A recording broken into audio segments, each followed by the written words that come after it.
కంచి కామకోటిపీఠం వారి శ్రీ చంద్రశేఖరేంద్ర సరస్వతి విశ్వ మహావిద్యాలయం inter marks ఆధారంగా స్కాలర్షిప్తో కూడిన అడ్మిషన్లు. చెప్తాను అంటే మీ నిబద్ధత నిజాయితీ గురించి చెప్తాను.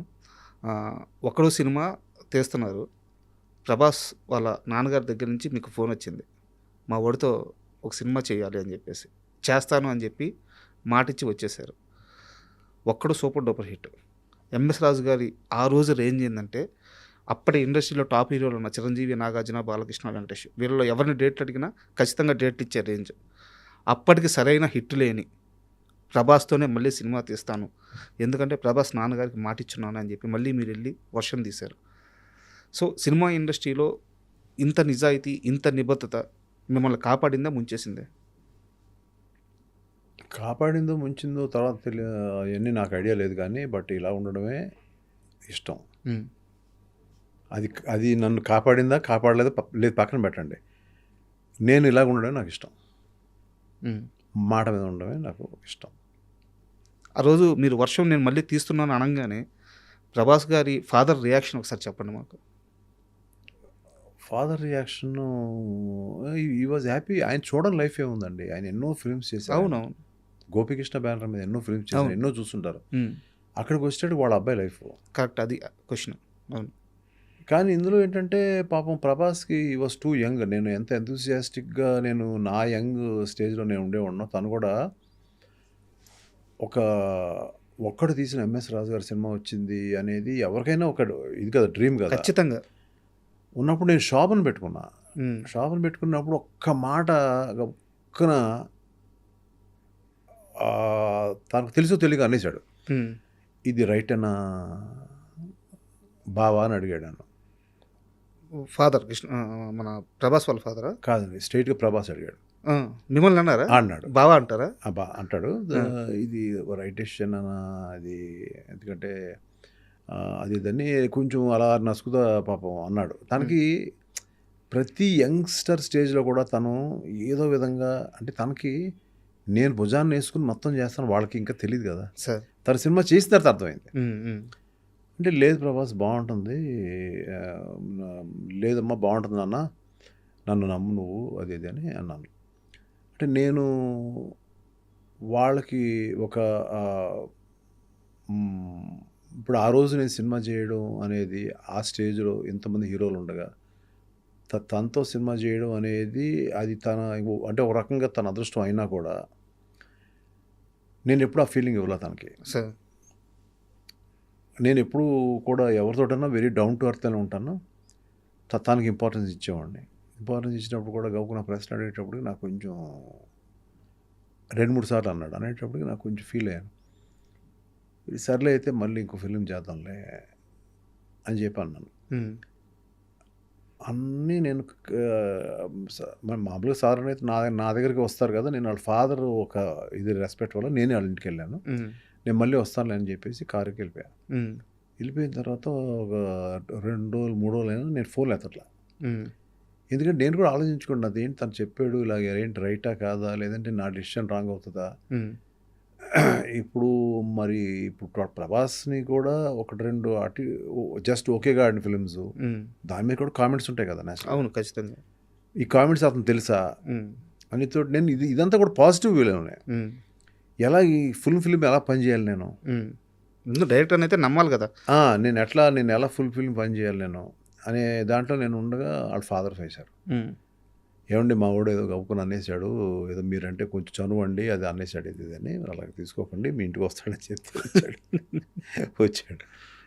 నేను ఏదో చిన్న న్యూస్ పేపర్ చూసుకుంటున్నాను, వచ్చాడు, కొంచెం అలా ముందుకు కూర్చున్నాడు సోఫాలో.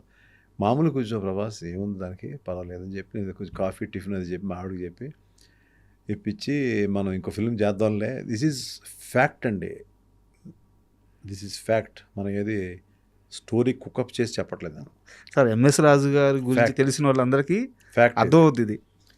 కానీ నాకు ఎంతో ప్రేమ అతనంటే. అతను మంచి హీరో అవ్వాలి, నాకు కృష్ణరాజు గారి ఫ్యామిలీలోంచి పెద్ద హీరో అవ్వాలి. ఇప్పుడు హీరో కృష్ణ గారి ఫ్యామిలీ నుంచి ఒక్కడు ఎంత పెద్ద హిట్ అయింది, ఎంత స్టార్డమ్ వచ్చేసింది, ఈ ఫ్యామిలీలోంచి ఈ అబ్బాయి బాగుండాలి అనే ఒక మంచి ఇత్తోటే ఉన్నాను. అడిగిన చిన్న ప్రశ్నే, కానీ యాజ్ ఎ క్రియేటర్ నేను కొంచెం హర్ట్ అయిన తర్వాత లోపల మా ఆవిడ పిలిచి, మీరు ఏ విధమైన మాట మాట్లాడద్దు, మీరు అబ్బాయి ఈజ్ ఏ యంగ్స్టర్, మీరు కృష్ణరాజు గారి మొహం, సూర్యనారాయణ రాజు గారి మొహం చూసి అసలు డిస్కస్ పెట్టదు, మీరు ఏమనొద్దు అబ్బాయిని. అప్పుడు అబ్బాయి అనేవాళ్ళు ఈ వాజ్ టూ యంగ్. అంతే కదా సార్, 2 సినిమాలు అబ్బాయి ఇవాళ అంటే ప్రపంచానికి తెలిసిన బిగ్గెస్ట్ హీరో. నాకు ఎప్పుడు ప్రభాసే మా అబ్బాయిలు అంటాడే అంతే అని చెప్పి తనే కాఫీ తీసుకొచ్చి ఇచ్చి, టిఫిన్ తింటావు అది ఇది అని అడిగి, అదేం ఉండదులే ఆయన చేస్తాడులే, నువ్వు ఊరికే అలాంటి అలకలు ఉంటాయిలే ఈయనకి అని చెప్పంటే గౌకులు వచ్చి నా వైఫ్ని పట్టుకుని, అక్క చాలా థ్యాంక్స్ అన్నాడు. ఇది ఫ్యాక్ట్గా జరిగిందండి.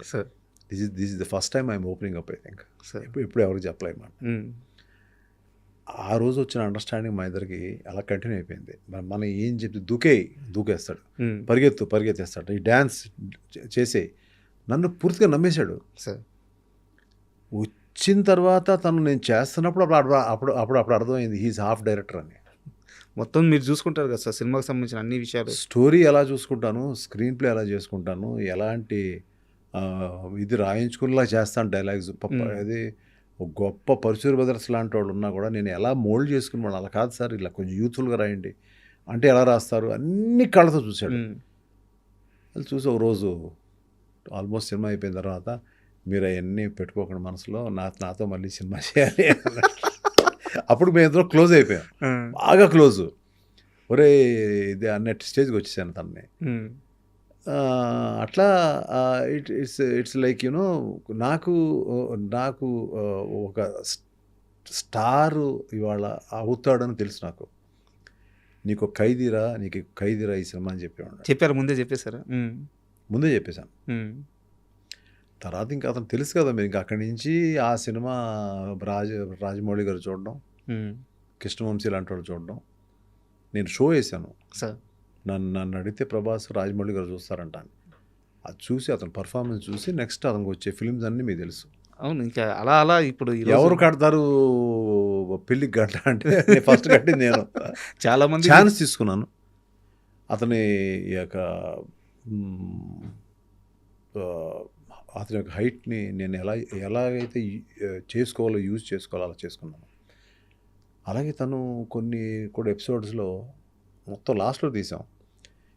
ఇప్పుడు హీరోయిన్ని పట్టుకొస్తున్నాడు, అతను ఒక మ్యాచో మ్యాను, వెళ్ళి హీరోయిన్ని 100 మందిని చంపేసి మొత్తం అంటించేసి, లంకని ఎలా అయితే హనుమంతుడు అంటించేస్తాడో అలా మొత్తం అంటించేసి సీతను ఎలా పట్టుకొచ్చాడు అనేది కథ, రాముడు ఎలా పట్టుకొచ్చాడు అనేది కథ. దీన్ని ఇంత బ్లాస్టింగ్ వేలో చేస్తున్నాడు. ఇలాగప్పుడు నాకు ఆ టైంలో మీరు ఇందాక అడిగిన శత్రువు గుర్తొచ్చింది. అంటే that is the experience what I had with my director కోడి రామకృష్ణ గారు. ఓపెనింగ్లో ఏదో కావాలి, ఏంటో ఓపెనింగ్, సరే ఓపెనింగ్ చేసాం, ఏదో చేసాం, థ్రిల్ చేసాం, ఓకే. కానీ ఇంకా నాకు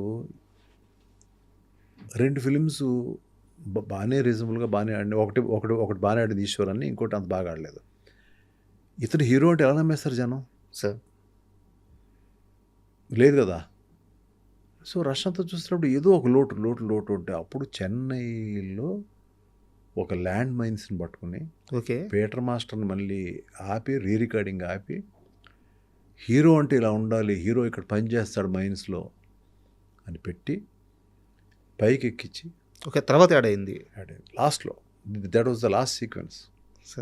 అక్కడ యాడ్ చేసి, నువ్వు రిస్క్ తీసుకోవాలమ్మా నువ్వు. అప్పుడు బాంబులు ఎప్పుడు ఏం పేలుతాయో తెలీదు. ఆ టైంలో రాళ్ళు కొట్టడానికి వాళ్ళు ఇంతే టైం ఇచ్చారు, ఆ టైంలో అవలా. అక్కడ ప్లేస్ చేసి అతన్ని భయపడకుండా, అప్పుడు స్ట్రాడా క్రేన్ అని ఉండేది, అది రామోజీ ఫిలిం సిటీ నుంచి చెన్నై తెప్పించాను ఆ షాట్ కోసం.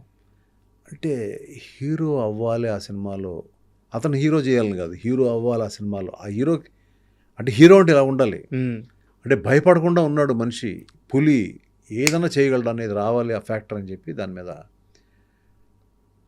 ఇటువంటి మీరు చెప్పిన మాటలన్నీ ఆ ఫస్ట్ ఫ్రేమ్లోనే ఉంటాయి సార్.